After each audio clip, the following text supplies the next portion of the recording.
I'll learn as I go how to operate this. Ladies and gentlemen, good afternoon. Ali and team, thank you very much for inviting me and giving me the opportunity to present the point of view of a banker. I'm here today, standing here, not representing the government, not representing national savings. I'm here representing myself as a banker, and you can see from the presentation as well, there's no mention of the government here. Because I personally think, and I firmly believe that when you talk about debt, the most competent people who can talk about debt, although that's questionable, Saqib.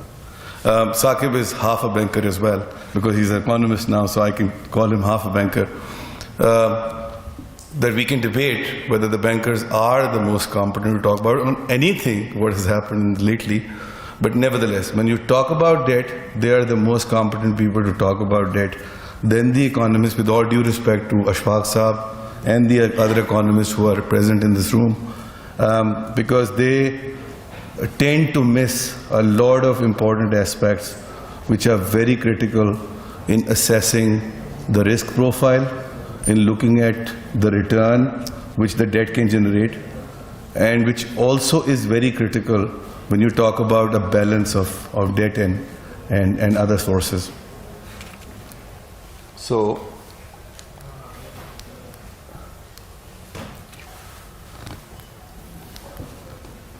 right, so in my presentation, I essentially covering 5 constituencies. कारदार साहब, आपको थोड़ा सा मुझे time देना पड़ेगा, because मैंने काफ़ी सुबह से बहुत ज़्यादा जो सिचुएशन सुनी है यहाँ, उसमें I think it needs some perspective to be put into it, because I also don't want a situation where instead of the papers being presented to them, they are being presented to the papers.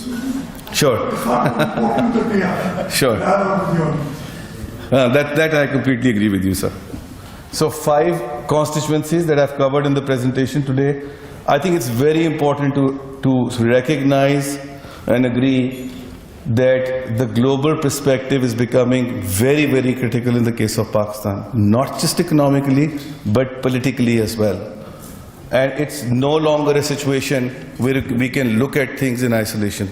Unfortunately, most of the presentations that I've seen since morning, they've talked about things in isolation, and they have unfortunately not covered the global aspect. So I think it's very important to put things in perspective as far as the global situation is concerned. And then we'll talk about, I have 2 parts of my presentation essentially, broader parts. One is sustainability, the other one is economic development. When you talk about local debt utilization, economic development becomes more critical than the external account alone. I was asked last minute by Ali to cover the sustainability bit as well. I was just focusing on economic development. So when you talk about sustainability, one has to narrow things down and focus on external account, which of course Saqib did very well. And then I think it's very critical to see what is a typical return cycle of a project when you're talking about infrastructure development. And last but not the least are what are the opportunities and the outlook for Pakistan. Global perspective, I'll try and run through most of it very quickly. Bottom line in this presentation, Pakistan is doing much better than the middle income countries as well as the global growth rates. Pakistan is actually doing in tandem with South Asia. In fact, a little better than South Asia. The world sets a record when it comes to debt accumulation. Now, the debt accumulation has to be seen in perspective here. In the last 15 years, now the debt stands at $152 trillion. Now, that's a substantial number. And this is a phenomena which is there across the globe. Pakistan is no different. An emerging market may be worse than this. When you talk about debt, Saqib talked about, or I think Ashfaq Saab talked about the 2 elements of that. There's a third element as well, which is the distribution of debt between public debt and private debt. And private debt is always much more vulnerable when it comes to economic downturn. And I think it's important to recognize here that the private debt globally has been on the up, and you can see what happened in 2009. There are certain other slides as well which explains this even more in detail. Private sector, resultantly, after the crisis, started falling down. Pakistan has fallen much more than the others. There are a host of reasons for that. We can talk about it separately. There can be a separate conference on it, Ali. But at this point in time, I'm just from a debt perspective trying to put things in perspective, that the falling down of private debt is also something which is not unique in Pakistan's case. It's a global phenomenon. Most importantly, when you talk about high debt, particularly in the private sector, then there are repercussions and implications of that. The overhang of a costly debt, particularly in private sector globally, had hurt the economies much more on their growth path than otherwise. And this is what this slide shows. The ironic situation, there's weak growth and there's little deleveraging. So the fact of the matter is that, you know, the global economic outlook is not very promising. Pakistan debt to GDP, of course, as I've been saying, Pakistan is doing much better than the globe. The global debt has grown from by around 13%. Pakistan debt has grown by 3% in the last 3 years. Now, I was constrained in terms of getting the debt numbers more closer to our situation because that data doesn't seem to be available around. So I had to compare it with the global numbers, and this is what it reflects. Now let's come to the economic development piece and the debt utilization, local debt utilization. Let's look at the revenues. How have we done on the revenue front? I think we've done pretty well.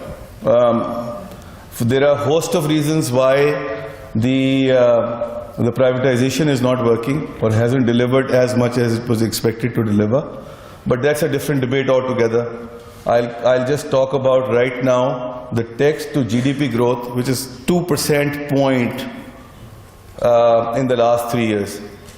And the growth in the tax is 66% from 2013 to 2016. These are all numbers in public space and verifiable.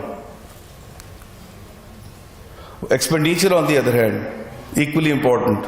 We've done pretty well there as well. We've contained them and kept them less than 2%. We reduced that by 2% point in the last 3 years. But the most important thing is that the development expenditure there has actually grown by 1.7 times. So while the overall expense has gone down 2%, the development expenditure 1.7, which shows that the government has got its priorities right. Pakistan debt, domestic versus external. The risk profile has improved, and this is what I was talking about when I started out. One needs to put things in perspective. You can't just look at things in isolation. So private sector debt, we are fine as far as vulnerability is concerned. We are fine as far as external debt to the total debt is concerned. It's actually gone down. And one can argue that the rupee that's gone down because the rupee debt has increased exponentially. And we'll talk about it, about the utilization of that rupee debt predominantly where and what could be the benefits of it. By the way, even in theory, rupee or local currency debt default can't happen. So, you know, in a country, sovereign debt rupee cannot be defaulted. So even that assumption, for that matter, is something which doesn't make sense. And I'm saying this in the context of overall risk.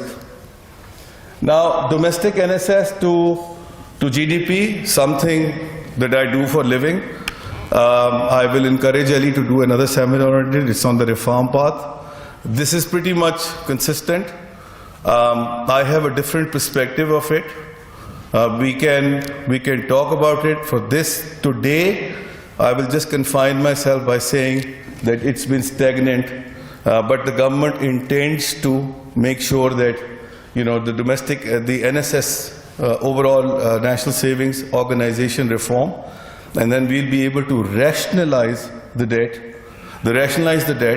as well as making sure that the controls are better. Circular debt, we all know, is now down to zero contribution, done well. This is IMF numbers. Private investment, the other sources, the fact of the matter is... Can you just go back? The circular debt is zero? Yeah, the contribution, incremental contribution is zero. The accumulation is the same. Yeah. Okay. 7 billion only in 2000. Yeah. G. In this slide, because I've already been asked by the chair to rush it out, the fact is that while the other constituencies seem to be struggling, the aspect which is covering that gap is actually the PSDP. Again, the PSDP, public debt, and GDP are on the right path, as we can see here. Now, this is very important slide. This shows what is the incremental marginal debt that we acquired during any year, where was it utilized, and what was left behind as a fiscal space driven by debt to fund the development projects. The interesting bit is that the total marginal debt acquired between the last 3 years has been 61 billion. As opposed to that, the debt servicing alone was 66 billion. And this is coming from the past, of course. And as opposed to that, the development expenditure was 43 billion. So if we put it differently, it's actually 43 billion which was utilized through the debt, and the remaining debt was utilized for repaying 66 billion of debt, and the balance was actually taken care of through the other revenues, primarily tax.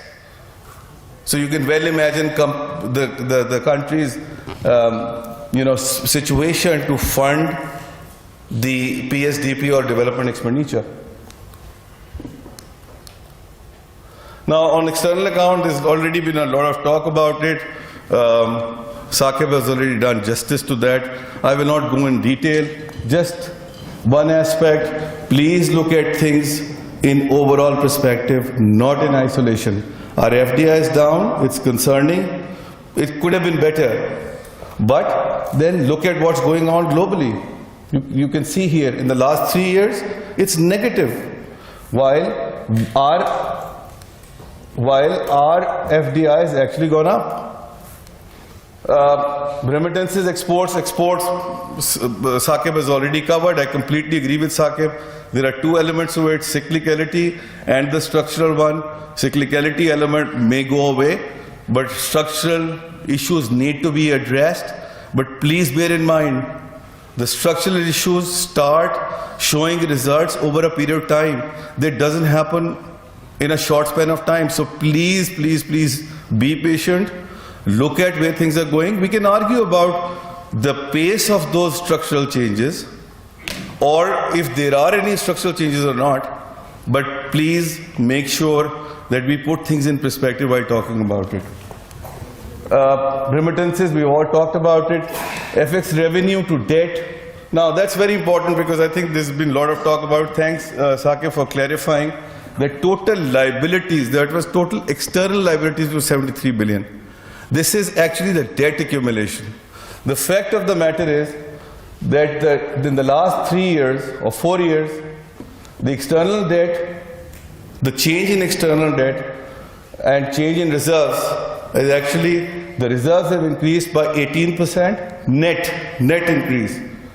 And it's around $2 billion, which is a net increase.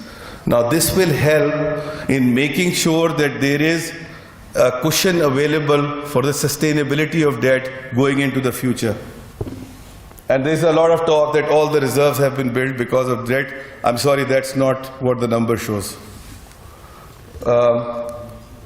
Infrastructure, typical infrastructure return cycle. Look, we've established the fact that PSDP has increased substantially. The debt has been utilized for funding them. Now, let's look at it. Ali has already covered that in his presentation a bit. That look, the best utilization of capital reserves is into public infrastructure projects, and that leads to economic growth. This is a typical, and this is IMF research saying, this is a typical cycle where the efficiency frontier is broken by any project. So look at it. There is always a capital or debt accumulation in the middle. The output is always compromised, as we can see here. Input is inefficient. But after a while, it breaks the efficiency frontier, and then look at it, where the growth is going. So please keep in mind that money is going into infrastructure projects in the right direction, and it will start showing benefits over a period of time.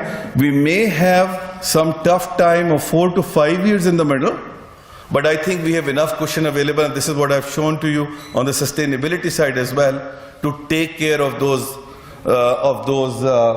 possible challenges. Last is the section is outlook and opportunities. CPAC, while there was some debate that there is no credible number available, for some odd reason I found that number through Deloitte and think tank and Defense Pakistan. They expect it to be 2 to 2.25% impact on the economy. And obviously, every project, as Saqib said, whether it's staggered or lumped in, depends on that when it will come through. My sense is, if you ask me, is from a banker's hat, wearing a banker's hat, this will probably start showing up in stages. In fact, the IMF research also shows that initially the growth is less in the GDP, but after a while the growth in GDP increases substantially. And I would expect that after 4 or 5 years of any project being set up, you will start seeing some semblance of this. There's expectation of 2.5 million jobs to be created. Growth. Pakistan will grow, and this is again World Bank and Statistica saying Pakistan's growth will be much better than emerging markets and developing economies, at the back of what we've talked about, the infrastructure investment which has been taking place in the last 4 or 5 years. Asad Saab has completely written it off. I will still give a lot of credence. Naseem Saab, aapki attention is pe badi zaruri hai. Stock market is still a very much a relevant barometer. So we can't just dismiss that in one go by saying that, you know, it is BS or something. But fact of the matter is that let's not dismiss things right away. Please, for God's sakes, we are professionals and we have to make sure that we do a balancing act. This is the next one is the last slide. So this is, Pakistan has done much better than the Asian peers and in the MSI index. Last slide, as my chair said, it happened to be a last slide as well. Look at where the Pakistan risk premium is going. Please, look at this. How can we just sit here and say that Pakistan is heading towards a disaster when the rest of the world, the investors, the multilaterals, the economists are saying something else? We seem to be doing much better. 200 basis points reduction in risk. There is half, the risk has been halved since 2011. The risk, the premium decline, the risk premium decline. So please, let's look at things in context. Let's talk about the real numbers and the sources, and then we would know whether it's sustainable or not. To my mind, in the next 4 or 5 years, just to conclude, we are in a comfortable state. We don't have to worry about anything. However, after 4 or 5 years, nevertheless, if the way the projects are coming through, they won't start bearing the results, then we may have a problem. But otherwise we are fine. The structural reforms which are already underway on the tax front, they have to go underway. NSS has to go underway. Structural changes required on the energy front has to continue. In fact, the pace may be increased. But this is what is required. Thank you, Lord. We can left it at that. When you've got 5 economists in a room, there are 10 different views. So let me leave it at that. Sir, aapki ijazat se. Thank you very much.